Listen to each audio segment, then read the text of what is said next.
4 months.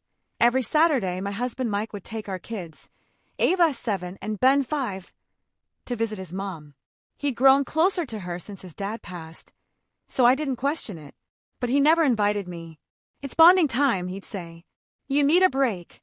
If you're watching this, don't forget to like and subscribe, and tell me in the comments where you're listening from. I'd love to know just how far my story has traveled. One Saturday morning, Ava ran back inside to grab her jacket. I teased, "Be good at Grandma's." She stopped, giving me a strange look. "Mommy," she whispered, "Grandma is just a secret code." My smile froze. "What do you mean?" She bit her lip. "I'm not supposed to tell." And before I could ask more, she darted out the door. My stomach dropped. What did that mean? Grandma was a secret code? For what? Or for who? I tried to shake it off, but the thought gnawed at me all day.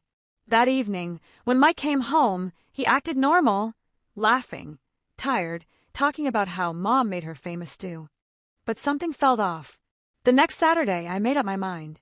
I canceled my plans, grabbed my keys, and followed them. I stayed a few cars behind as Mike drove through town. My heart was racing, my hands tight on the wheel. But instead of heading toward his mother's house in the suburbs, he turned off Route 8, completely the opposite direction. They pulled into a small, run-down house with a broken porch swing and peeling paint. My heart pounded harder. A woman opened the door, maybe in her 30s, blonde, with a warm smile. Mike Hunter. The kids ran inside like they'd been there 100 times. I couldn't breathe. My husband was seeing another woman and bringing our children with him. I waited 15 long minutes before driving home, my mind spinning. Every word he'd said, every visit to Grandma, replayed in my head like poison. But I didn't confront him that night. I wanted to be sure. The next weekend, I followed him again. And just like before, he went straight to that same little house. This time, I parked, got out, and walked straight to the door. My hands were shaking as I knocked. The woman opened it. Same kind eyes, same polite smile. "Hi," she said softly. "Hi," I replied. "I'm Mike's wife." Her smile faltered. She stepped outside quickly and closed the door behind her. "You should probably come in," she said gently. I hesitated. "Are you with him?" She blinked, startled. "With him? No, I'm his sister." My heart skipped. "His what?" She nodded slowly. "I'm Claire. We share the same father. He only found out about me last year." I just stood there, stunned. My husband had a sister I never knew about. "I'm Claire," she said again, like she was trying to make it real for both of us. "We share the same dad. Mike reached out after the funeral. We've been trying to get to know each other." I blinked, struggling to process her words. "He never told me he had a sister." Claire sighed.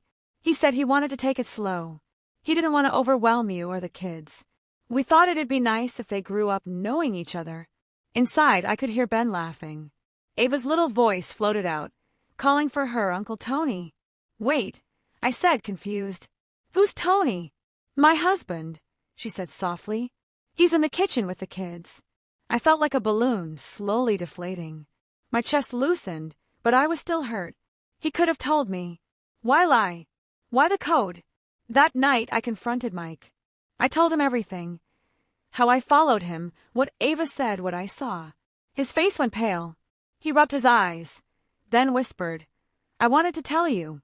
I just didn't know how." "Didn't know how?" I snapped. "You used the kids, Mike. You lied to me every weekend." He nodded, ashamed. "I thought you'd judge him, my dad. Or me. It's messy. My dad had an affair years ago. Claire was the result. I didn't want to dump all that on you or the kids until I was sure. I stayed quiet for a long time. I understood pain. But trust, that's something you build, not hide." Over the next few weeks, we went to therapy. Mike tried harder to be open, and I tried not to hold every secret like a knife. Slowly, things started to feel okay. Then one night, everything shattered again. Claire called, crying so hard I could barely understand her. "Can you come over? Tony's been arrested." Mike and I rushed to her house. She was trembling, mascara running down her face. Apparently, Tony had gotten into a fight at a bar over someone insulting her. It didn't sound like him. At the station, we waited. That's when a woman in a business suit walked in, holding some papers. She stopped when she saw Claire. "You're here for Tony Moore?" she asked. "Yes," Claire said quickly. "I'm his wife." The woman's expression hardened. "His wife?" She let out a small, bitter laugh. "That's funny. So am I." The air went still. Claire's face drained of color. Mike stood up, confused. "What are you talking about?" The woman held up her phone, showing wedding photos. Tony and her, smiling, 2 teenage kids behind them. Claire stumbled back. No, that can't be true. It was. Tony had been living a double life. Claire collapsed on the bench, sobbing. I wrapped my arms around her as she broke down completely. In that moment, I realized I thought I was the one living with secrets. But compared to what Claire just learned, mine were nothing. The weeks that followed were heavy. Claire barely slept. She filed for divorce and buried herself in paperwork and grief. I stayed close, bringing food, helping with the kids, anything to remind her she wasn't alone. One evening, she looked up from her couch, eyes swollen but calm. "You thought I was the secret," she said with a tired laugh. "Turns out, I had a bigger one hiding right in front of me." I smiled sadly. Guess life has a twisted sense of humor. And it did, because somehow, through all the chaos, Claire and I became sisters in more ways than blood could define. We leaned on each other through the mess. Mike and I joined her for dinners, birthdays, movie nights. The kids adored her. And little by little, that wound, the one from Mike's lie, started to heal. Not because I forgot, but because I saw him trying. Truly trying. He showed up to therapy, opened up about his father's affair. The guilt, the fear, the shame. I saw him break and rebuild himself piece by piece. Some days, we'd drive to Claire's, and I'd catch him smiling at the kids playing in her yard, a mix of joy and regret on his face.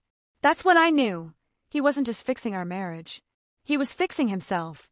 A few months later, Claire invited us over for a barbecue. The smell of grilled corn and laughter filled the air. She'd met someone new, Gary. He was quiet, kind, the kind of man who didn't talk much but made everyone feel safe. As the sun dipped low, the kids ran through the yard chasing fireflies, their laughter echoing through the evening. Claire brought out her famous peach cobbler and handed me a slice.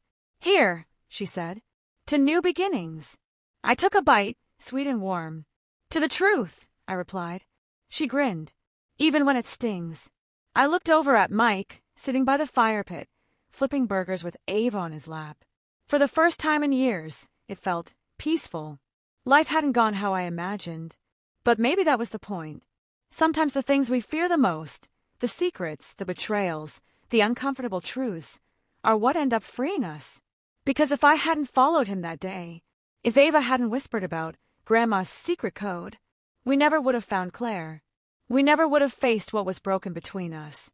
And in some strange, messy way, we wouldn't have found family. So yeah, maybe not all lies are meant to destroy. Some just push the truth to the surface. And when it finally shows itself, when the dust settles, you realize that peace isn't the absence of secrets. It's the presence of honesty. If this story hit you in the chest, share it with someone who needs to remember that love isn't about perfection. It's about showing up when it hurts and choosing truth every single time. Red Heart.